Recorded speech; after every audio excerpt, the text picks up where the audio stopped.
Nah ini Pak Egy, perbedaannya dengan Pak Egy. Kita ini sudah punya identitas kolektif. Dan identitas kolektif ini adalah nasib kita. Ya. Karena kita berada di sini gitu. Sementara identitas lainnya itu misalnya agama itu adalah pilihan. Karena orang boleh memilih. Kalau Indonesia, negara bangsa ini adalah nasib kita sudah berada di sini. Nah makanya kemudian lahirlah pasal 27 Undang-Undang Dasar bahwa segala warga negara bersamaan kedudukan dalam hukum dan pemerintahan. Tidak boleh ada diskriminasi. Lahirlah Undang-Undang Anti Diskriminasi Ras dan Etnis. Dihukum bagi mereka yang melakukan tindakan diskriminasi. Nah maka yang ingin kita cegah sebenarnya sekarang ini adalah identitas yang diskriminatif itu menjadi sebab bagi kita di dalam berpolitik ini gitu loh.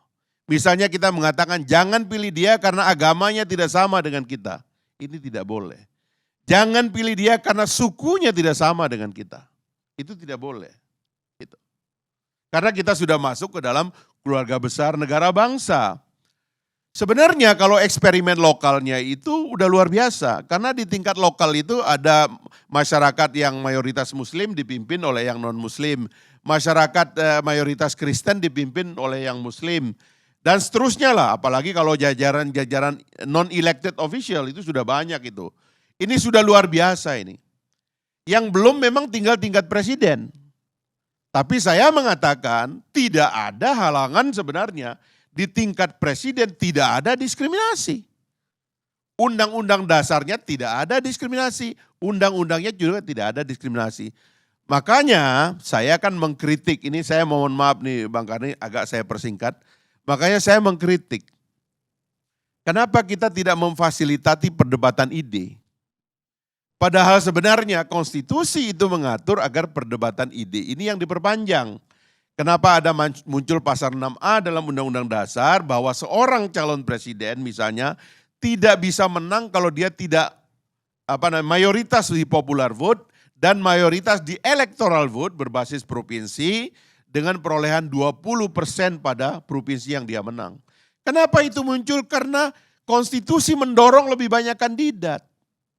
Makanya saya mengatakan secara teoritis ada sistem primary di dalam konstitusi kita. Nah kenapa primary tidak diselenggarakan?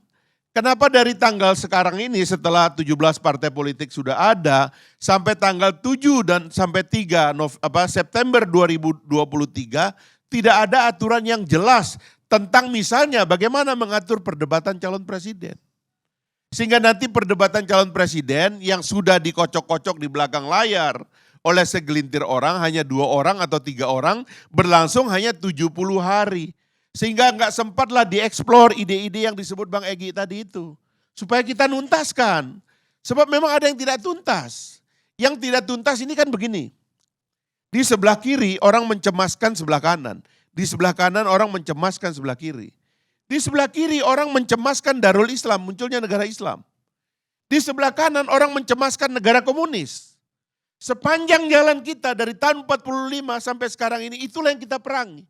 Ada perang kepada Darul Islam dan ada perang kepada komunisme. Karena dianggap komunisme melakukan pemberontakan. Kecemasan itu masih ada sampai sekarang karena konsepnya nggak tuntas. Ini memerlukan kecerdasan intelektual para pemimpin, taruh di atas meja, suruh mereka berdebat tentang ini. Siapa yang di kepalanya yang beginian belum tuntas. Jangan pilih orang itu, sebab dia akan mencemaskan anak bangsa. Suruhlah yang berdebat itu nanti yang jelas di kepalanya sudah tidak ada lagi masalah bahwa segala duduk perkara itu sudah diletakkan dan kalau ada masalah ini yang kita hadapi. Baru tenang warga negara. Tidak ada lagi yang ditakut-takuti. Kalau sekarang ini semua dicemaskan, semua ditakutkan. Yang kanan nakuti yang kiri nakuti yang kanan. Ini yang gak selesai. Nah sekarang mari kita ngambil jalan tengah. Nih maaf nih Bang Karni, sebenarnya tafsir seperti inilah yang ingin diterjemahkan oleh Partai Gelora Bang Karni. Ini apa boleh buat ini. Gitu. Karena memang itulah yang menjadi persoalan kita sekarang. Pertengkaran elit tidak produktif.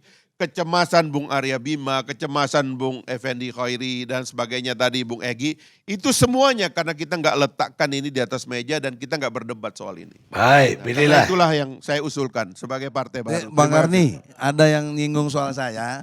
Identitas kolektif kita itu sudah sama. Kontrak sosial kita itu Pancasila, Undang-Undang Dasar 45. Lalu kenapa jadi beda? Enggak ada lah.